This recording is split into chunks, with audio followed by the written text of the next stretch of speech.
نحمده ونصلي على رسوله الكريم أما بعد فأعوذ بالله من الشيطان الرجيم بسم الله الرحمن الرحيم إن الذين يكفرون بالله ورسله ويريدون أن يفرقوا بين الله ورسله ويقولون نؤمن ببعض ونكفر ببعض وَيُرِيدُونَ أَن يَتَّخِذُوا بَيْنَ ذَلِكَ سَبِيلًا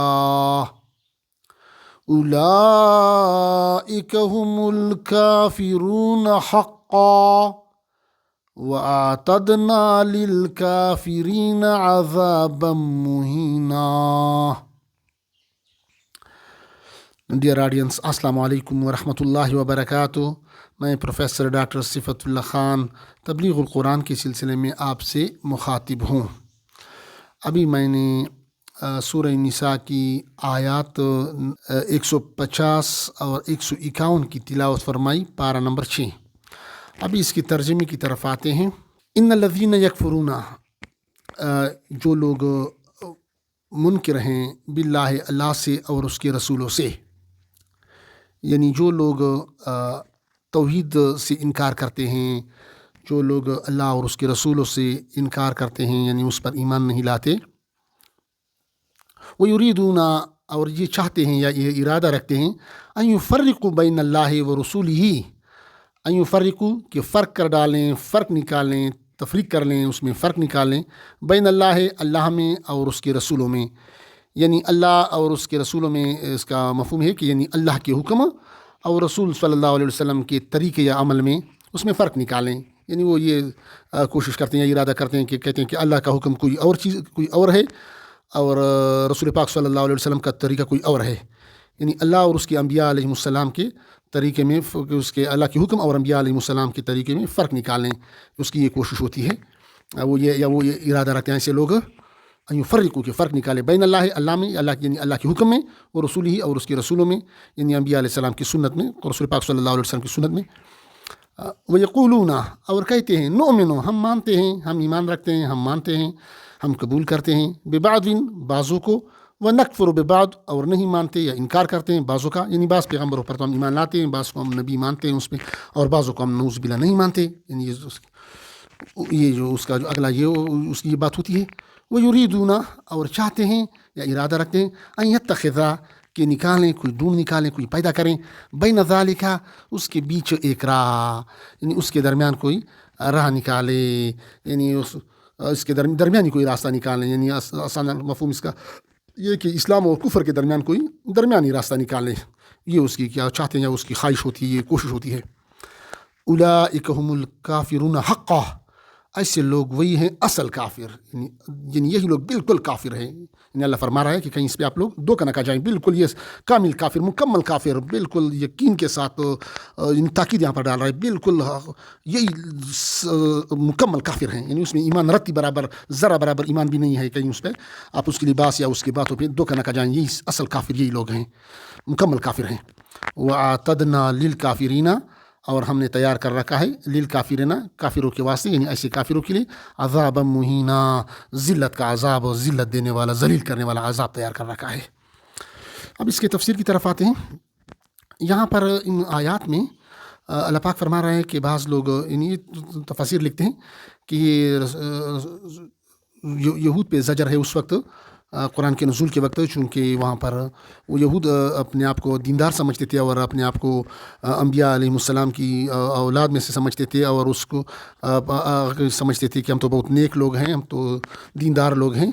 تو اس پہ زجر ہے کہ یہ لوگ جو ہیں وہ کیا کرتے ہیں، وہ تو یکفرون کفر کرتے ہیں، انکار کرتے ہیں اللہ کے حکم اور رسولوں کے درمیان، اور یہ چاہتے ہیں کہ ہم بعض کو، یعنی بعض پیغمبروں کو مان لیں اور بعض کو پھر اس سے انکار کریں. یعنی حضرت موسیٰ علیہ السلام کو تو مانتے ہیں، اس طرح سلیمان علیہ السلام کو تو مانتے ہیں، اس طرح بعض پیغمبروں کو مانتے ہیں، لیکن پھر حضرت عیسیٰ علیہ السلام کے منکر ہیں، اور حضرت محمد مصطفیٰ خاتم النبیین حضرت محمد مصطفیٰ صلی اللہ علیہ وسلم کے منکر ہے، اس سے پھر انکار کرتے ہیں کہ نہیں، اس کو ہم نہیں مانتے، نعوذ باللہ، اس کو نبی نہیں مانتے.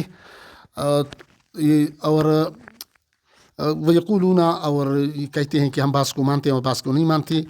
اور اس طرح وہ ارادہ کرتے ہیں کوئی درمیانی راستہ ہم نکال لیں، کوئی ایسا لچک والا راستہ کہ تھوڑا اسلام کا ماننے اور تھوڑا جو ہے نا اپنی مرضی کا مانے، تھوڑا کفر شیطان کا مانے، تھوڑا کفر کا مانے.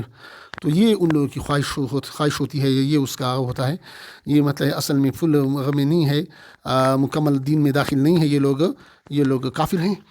تو یہ آج کل کے زمانے میں اگر ہم دیکھیں نا تو بعض لوگ یہ دعویٰ کرتے ہیں نا کہ ہم تو اللہ کو مانتے ہیں، اللہ کے حکم کو مانتے ہیں، لیکن وہ کیا کرتے ہیں، رسول صلی اللہ علیہ وسلم کے عمل سے منکر ہوتے ہیں، سنت سے منکر ہوتے ہیں، اور اس طرح کوشش کرتے ہیں کہ ایسا دکھا دیں، ایسا چرب زبانی سے ایسے لوگوں کو دھوکہ دے، سادہ لوگوں کو دھوکہ دے کر چرب زبانی سے کہ قرآن کوئی اور چیز ہے اور حدیث کوئی اور چیز ہے، یا رسول پاک صلی اللہ علیہ وسلم کا کوئی اور چیز ہے. مطلب دونوں میں وہ فرق یا اختلاف ظاہر کر ڈالتے ہیں کہ قرآن کا کوئی اور حکم ہے اور سنت کا، رسول پاک صلی اللہ علیہ وسلم کا طریقہ کوئی اور ہے. تو یہ کیا، یہ ان لوگوں کی خواہش ہوتی ہے، یہ کوشش ہوتی ہے، یہ اس کا پروپیگنڈا ہوتا ہے. حالانکہ رسول پاک صلی اللہ علیہ وسلم کی سنت وہ قرآن کی تصدیق ہے، یعنی رسول محمد مصطفیٰ صلی اللہ علیہ وسلم اور عملی قرآن ہے، قرآن کی عملی شکل ہے. یہ نہیں ہو سکتا کہ قرآن کا ایک حکم ہو اور نبی صلی اللہ علیہ وسلم کا طریقہ اس سے خلاف ہو یا کوئی اس کا دوسرا طریقہ ہو. نہیں، دونوں ایک ہے. قرآن اللہ کا حکم ہے. یہ وحی کی قسم ہے کہ وحی خفی کہتے ہیں، وحی جلی کہتے ہیں.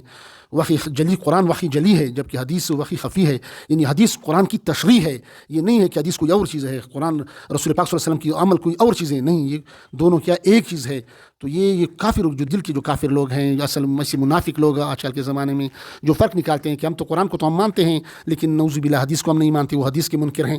تو ایسے لوگ جو حدیث کا انکار کریں، وہ کیا ہے، جو صحیح حدیث کا انکار کریں، رسول پاک صلی اللہ علیہ وسلم کے عمل کا انکار کریں، وہ یہاں پر اس آیت کے مطابق اللہ فرما رہے کہ وہ کامل کافر ہے، مکمل کافر ہے. اس میں رتی برابر ایمان بھی نہیں، چاہے اگر وہ بہت سی بار بار کلمہ طیبہ کا ذکر کریں، ذکر و اذکار کریں، جو بھی کریں، لیکن حدیث کا اگر منکر ہے تو وہ پکے کافر ہے. اس کا یہ جو بھی عمل ہے وہ اللہ کو قبول نہیں ہے اور وہ جہنمی ہے اس کا. اور دوسری مفہوم اس کا یہ بنتا ہے کہ بعض لوگ جو کہتے ہیں کہ وہ کے درمیان، رسولوں کے درمیان، جن سے قرآن و سنت کے درمیان فرق نکالتے ہیں. اس طرح سنت رسول پاک صلی اللہ علیہ وسلم کا ارشاد مبارک ہے نا کہ اب میری سنت اور میرے اصحابی، میرے صحابہ کرام رضوان اللہ علیہم اجمعین کی سنت کا اتباع کرو.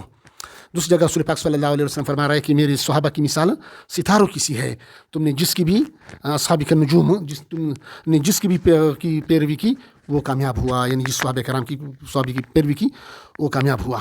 اس طرح اللہ پاک فارما رہا ہے کہ جو ہم صحابہ کرام کے لیے میں اسے راضی ہوں، رضی اللہ عنہ و رضوا عنہم. اللہ پاک بہت سی آیات صحابہ کرام رضوان اللہ علیہم اجمعین کی شان میں اللہ پاک نے نازل فرمائی ہے. اللہ پاک فرما رہے ہیں کہ اس کے لیے میں نے معافی کی ہے، اس کے لیے جنت ہے، میں اسے راضی ہوں. اللہ پاک نے اس کو گولڈ میڈل دیے ہیں، ان قسم کے اعزازات دیے ہیں کہ یہ جو ہے نا اگر ایمان لاتے ہو تو ان جیسے ایمان لاؤ. صحابہ کرام معیار حق ہے، حق کا معیار ہے، تو معیار حق ہے. تو آپ اگر ایمان لانا چاہتے تو صحابہ کرام کی طرح ایمان لاؤ، یہ پھر اللہ کے لیے قبول ہے. اب بعض لوگ آج کے زمانے میں اس کا مفہوم یہ بھی بن سکتا ہے اس آیت کا کہ بعض لوگ اب یہ کہتے ہیں کہ ابھی وہ فرق نکالتے ہیں کہ ہم تو بعض صحابہ کرام کو مانتے ہیں اور بعض کا ہم کفر کرتے ہیں، بعض کا انکار کرتے ہیں. یعنی نعوذ باللہ یہ صحابی ٹھیک ہے اور یہ صحابی رسول صلی اللہ علیہ وسلم یہ غلط ہے، نعوذ باللہ. تو یہ لوگ جو ہے نا جو صحابہ کرام کے سنت صحابہ میں صحابہ کرام رضوان اللہ اجمعین کے خلاف انکار کرتے ہیں، یہ ایکچولی قرآن آیات کے منکر ہیں. یہ لوگ قرآن آیات کے منکر ہیں، یہ رسول پاک صلی اللہ علیہ وسلم کی سنت کے منکر ہیں، یہ رسول پاک صلی اللہ علیہ وسلم کے احادیث کے ایسے لوگ منکر ہیں اور یہ لوگ کافر ہیں. یعنی صحابہ کا